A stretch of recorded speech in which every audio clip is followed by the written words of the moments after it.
April, what a month. Let's talk about what I played during it. I kicked things off with Blueprints. I got sent a review code for it due to my channel's punctuality with reviews, and as it had been on my radar for a good while, I dove into it pretty obsessively for a couple weeks. I know it was talked about a lot when it first came out, but for anyone not familiar, it is a puzzle roguelike game where each day you lay down tiles in a house in order to explore it and solve its various mysteries, with the overarching goal being to find the 46th room. At the end of each day, you start back at square one with none of the items or resources you collected the previous day and explore the house again. There are so many puzzles in this game, both big and small and obvious and obscure, and I know for a fact that there are layers to it that even after rolling credits I have no idea about. I don't think I have ever played a game with this many secrets to be found. I filled up like 20 pages of my journal taking notes on various things I found and trying to make sense of scraps of information I gathered, which is something I really love to do with games. There's just something special about being the one who's actually in charge of keeping track of everything. Now, at first, I was a bit off-put with the roguelike aspects, as there were a ton of times where I would figure something out but then need to draw a specific room to actually solve it, and sometimes it would take multiple runs to come across that room. This made it so the excitement I got from figuring something out felt diminished by the time I actually got to do it. The thing is though, especially early on, there are so many mysteries and threads to follow that are bouncing around your head at all times. So even if you don't draw the tiles needed for the mystery you want to solve the most, you almost certainly will draw one for a different one you were considering. Once I adjusted my mindset and just went with the flow instead of fixating on any single mystery, I clicked with the game far more. Also, as you solve puzzles, you get various permanent upgrades that make it easier for you to manipulate some of the RNG, leading to runs going your way more often than not. With that said, I did still end up having plenty of runs that went nowhere. While this roguelike approach is great when you're juggling 20 different clues at the same time, as you solve more things and have fewer clues to consider, it starts to feel a bit too reliant on luck again. Now, I do want to say this is a bit of a skill issue. Throughout my playthrough, there were many times that I thought I had exhausted every puzzle a room had to offer, only to learn that there was something I had looked past. So I'm willing to admit part of the problem is me. However, even in those cases, it wasn't necessarily that I was being unobservant. It was that I didn't have the context that some other room might provide to make things make sense. There is so much information to parse through, and it might take going into a room 20 times to notice something that can then be applied to a different room that you've been in 20 times. And I do think there is something wonderful about that, but it also means playing the game a lot. It is one of those titles where you can beat it, but you can also really beat it. After I rolled credits, I was compelled to keep doing more, and did for a good while, and honestly some of those hours were my favorite of the entire game. But eventually there came a point where I realized just how many runs I would have to do in order to uncover the game's deepest mysteries, and the idea of that felt incredibly daunting, and not in an exciting I can overcome this kind of way, but rather a this is gonna be tedious kind of way. While the actual discoveries and solutions are up there with some of the best I've ever experienced in a game, the moment-to-moment gameplay wasn't strong enough to make me want to stick with it. Laying tiles feels fun and strategic early on, but in the late game there is far less to it. What makes it worse is that everything feels so slow. Animations play every time you open a door or pick something up. The computer terminals you interact with require a lot of menuing and also have load times to make them seem like old computers, but it mostly just serves to waste your time, and certain puzzles like the safes need to be reopened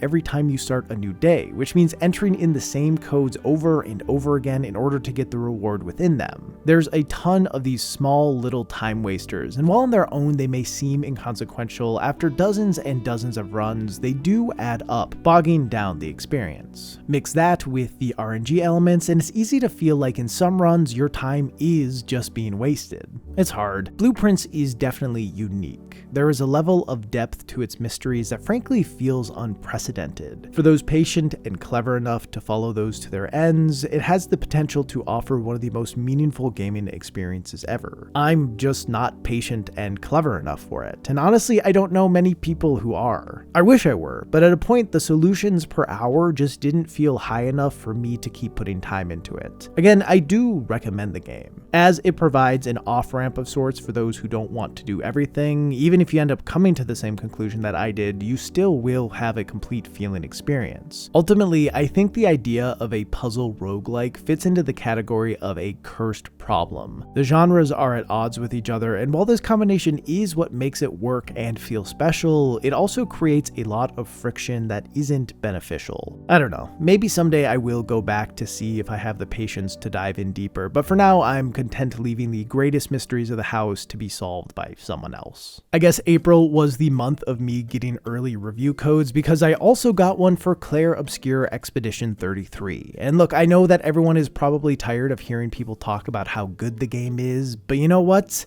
It just is. Growing up, my three favorite turn-based RPGs were Legend of Dragoon, Final Fantasy IX, and Super Mario RPG, and Clair Obscur is kind of just all of them, and then also a bunch of other incredible games. The combat is so engaging. The systems tied to each character give you tons of stuff to micromanage during fights, which leads to interesting decision making. The parry system constantly keeps you on your toes and just feels so incredible to pull off, and the weapon, Picto, and Lumina systems, while sometimes a bit unwieldy, provide so many rad abilities and modifiers, allowing you to create builds that best synergize with each character's core moves as well as your own playstyle. I beat the game on Expert, which was a solid challenge for me. For a good while, I didn't take a single encounter for granted. I had to learn how enemies worked and how to best take them out, and it made every fight feel meaningful. Furthermore, the presentation is stunning. Each environment is unique and creative. The designs of literally everything you come across, from structures to creatures, are striking and have stuck with me long after finishing the game, and the soundtrack is an instant classic. Also, the story is incredibly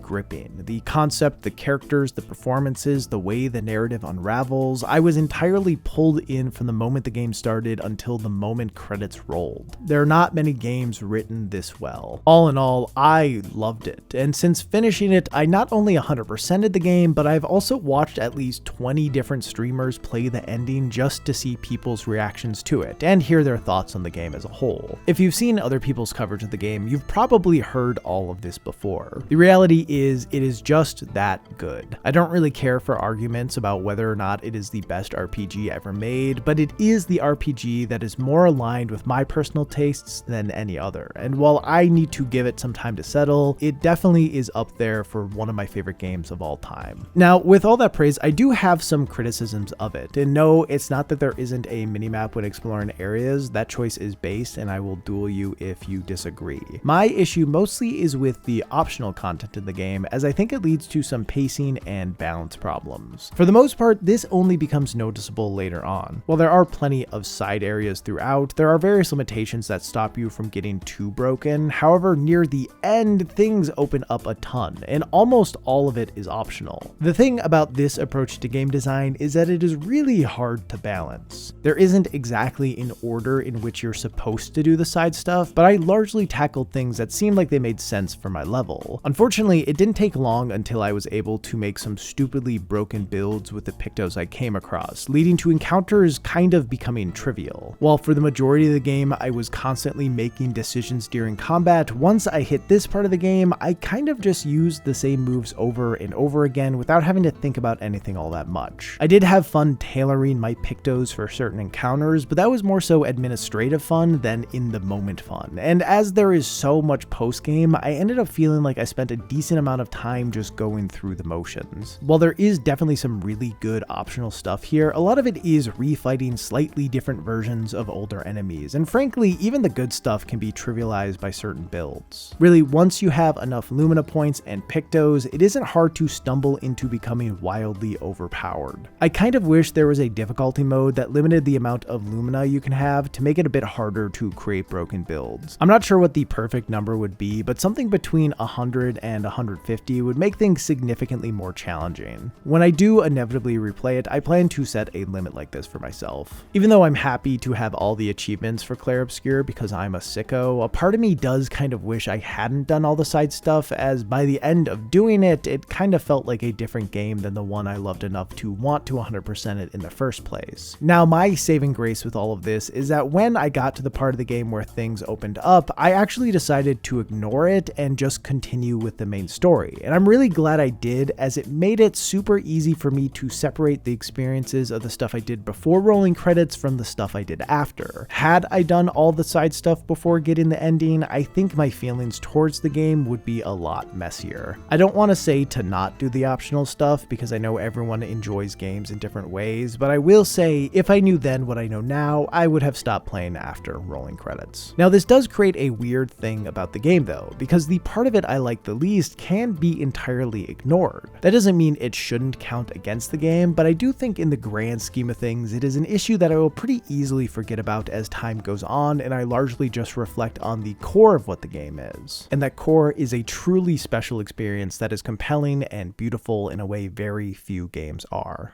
Anyway, we continue.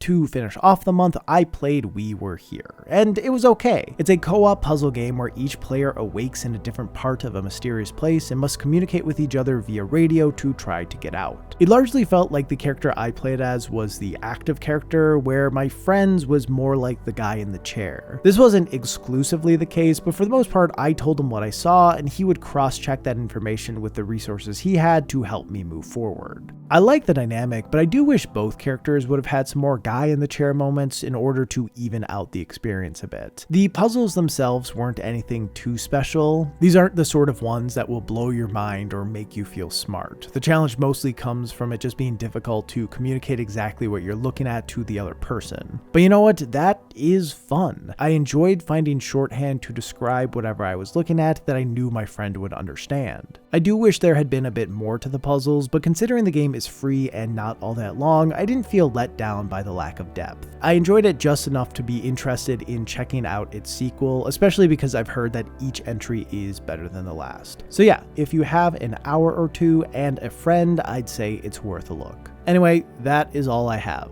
I'll see you next time unless decides I should stop doing this.